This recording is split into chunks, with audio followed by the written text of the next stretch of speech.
Good morning and welcome back to Bald Father Bets, guys. We will give you a quick recap of Friday, college football playoff round 1, Oklahoma, Alabama. Then we will dive into the games for NFL Sunday today. We will do our recap of college football Saturday and NFL Saturday in our Monday night football video.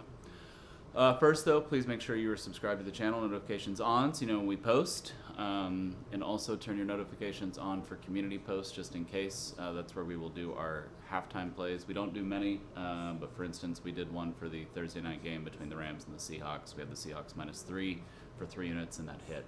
So you want to make sure that you have those on as well. And then anything you can do to help grow the channel, we really appreciate it. Never charge for these picks. Just want to grow the community. Like the videos, comment on them, share them around.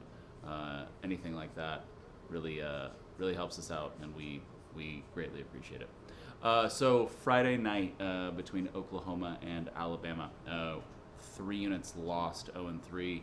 We were on Oklahoma -1. Started out great.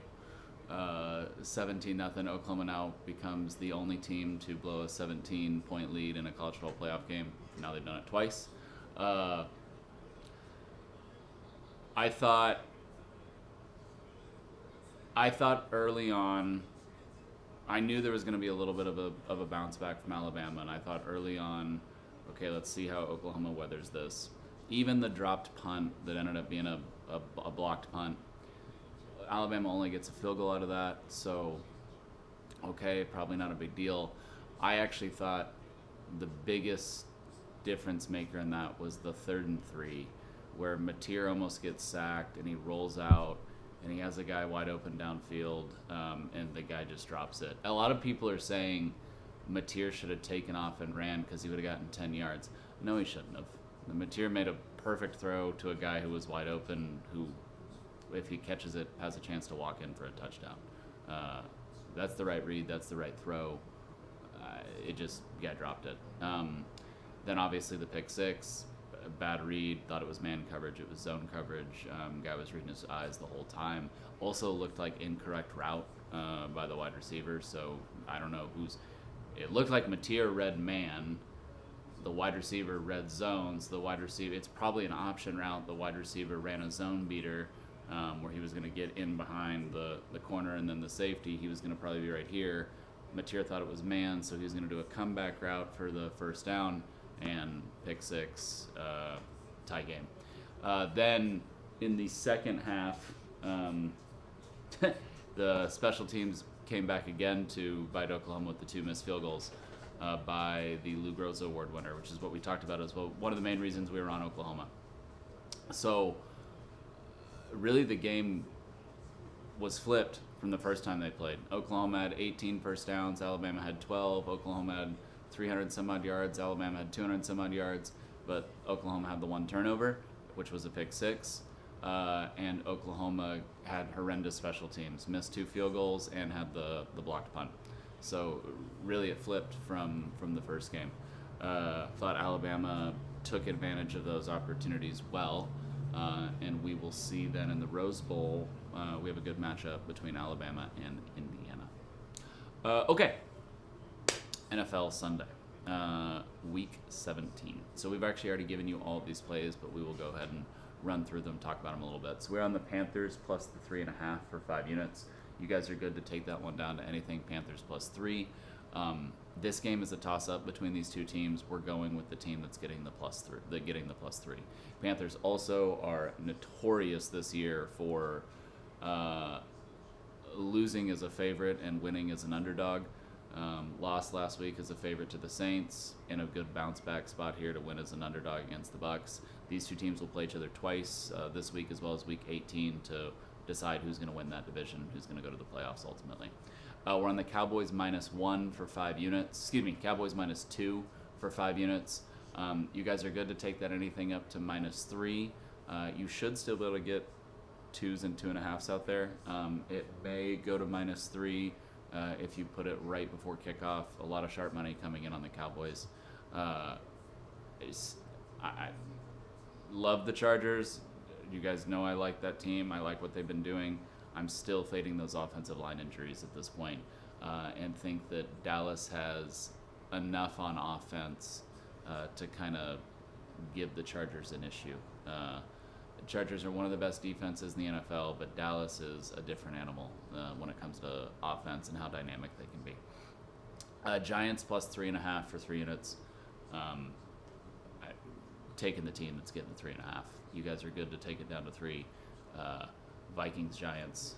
Who gives a shit? It's supposed to be snowing in New York. Cold. Nobody's going to be there. Again, we're taking the team that's getting the 3.5, and you guys are good to take it down to anything plus 3. Do not go under 3. Titans plus 4 for 3 units. This one, you guys are good to take it down to 3, but I don't think you should have to.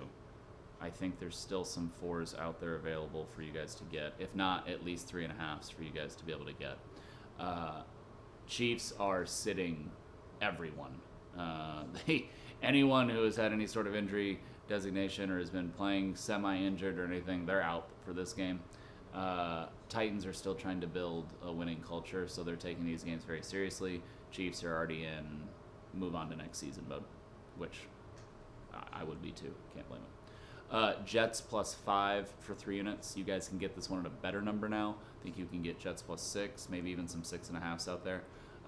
Main reason that the line changed that way is Jets have all their quarterbacks back healthy, so Trod Taylor and Justin Fields are back, but Jets announced that they would still be starting Brady Cook for the rest of the season. So when that happened, they moved the line. A little bit of a surprising move.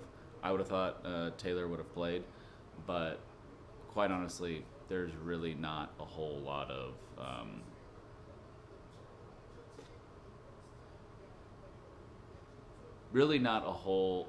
difference in how a line is adjusted, whether it's Cook, Taylor, or Fields.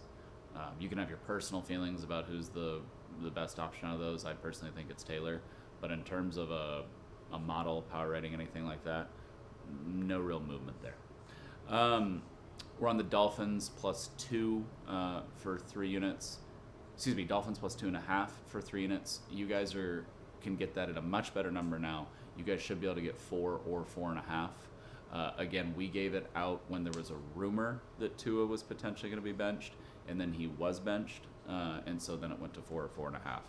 Obviously, for our record-keeping purposes, it stays at 2.5, but you guys are good to take it at 4 or 4.5 now because it's a much better number. Again, too much adjustment from going from Tua to Quinn. I know it's Quinn's first start, but both of them, it's kind of funny, they drafted like the same. Both of them are touch passers with extreme accuracy, not very mobile, and have difficulty in terms of ball speed and getting it through, pushing it through a tight window.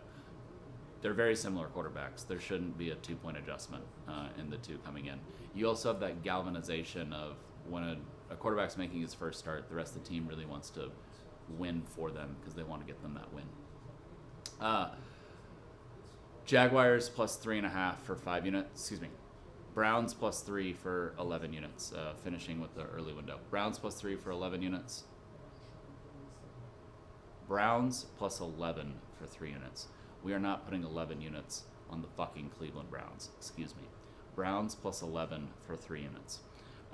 You're good to take it down to anything Browns plus 10. Everyone and their mother's on the Bills, though, so I don't think you'll have to. I think the longer and longer you wait on this one up until kickoff, you'll be able to get the best number. Bills are a good team. Bills have a lot of issues defensively. Browns obviously have one of the best defenses. They have Myles Garrett, who's going for the sack record at this point. Probably would love to get that one on Josh Allen. Bills will win. I just don't think they're going to cover an 11-point spread. Jaguars plus 3.5 for 5 units. This is one of my favorite ones. You're good to take it down to Jaguars plus 3, but you shouldn't have to. Pretty much everywhere is at 3.5 right now. You guys know what I think of the Broncos. Incredible defense, but at the end of the day, when if it comes time to really trust that offense and Bo Nix to go win a game, I have my reservations. I think the Jaguars are probably the most underrated team in the NFL right now. Nobody's talking about them, and they're one of the best teams in the AFC. It's like they're completely forgotten, which I guess I can understand why. But of all of these teams that are winning their divisions in the AFC, unless Baltimore wins the AFC North, then your division winning QBs are most likely going to be Drake May, Bo Nix, Trevor Lawrence, and Aaron Rodgers. And right now, Trevor Lawrence is the best quarterback out of those four. Pretty strongly the best quarterback out of those four. Cardinals +3 for 3 units. Again, who cares? Falcons, Cardinals. We're taking the team that's getting the 3. Do not go under 3 on that. You shouldn't have to, but do not go under 3 on that.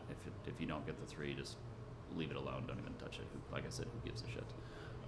Lions -6.5 for 5 units. You're good at taking anything up to Lions -7.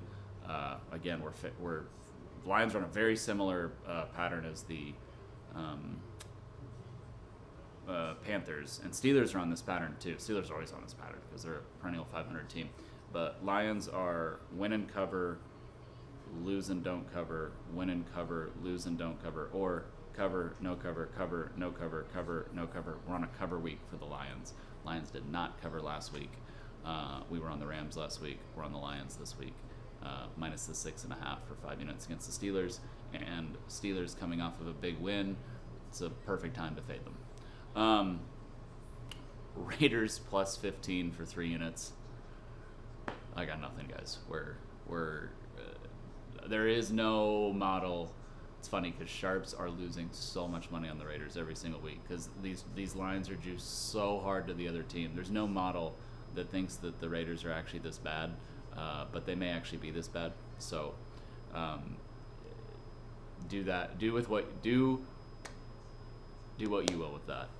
If you don't want to take this one, no hard feelings. I understand, but we're on the Raiders +15 for 3 units. And then lastly, my favorite play of the entire week, Ravens -2 for 10 units. You're good to take it anything up to Ravens -3. Do not go over 3.